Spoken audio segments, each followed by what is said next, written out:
بسم الله الرحمن الرحيم.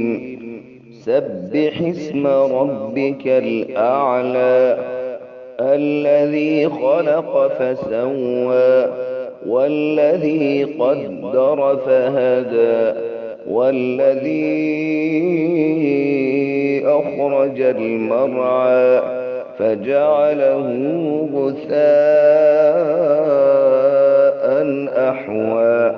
سنقرئك فلا تنسى إلا ما شاء الله إنه يعلم الجهر وما يخفى.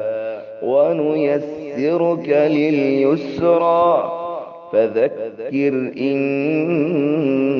نفعت الذكرى. سيذكر من يخشى ويتجنبها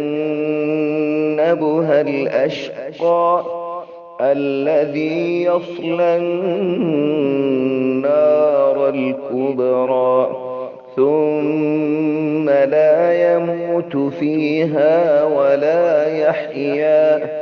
قد أفلح من تزكى وذكر اسم ربه فصلى. بل تؤثرون الحياة الدنيا والآخرة خير وأبقى. إن هذا لفي الصحف الأولى صحف إبراهيم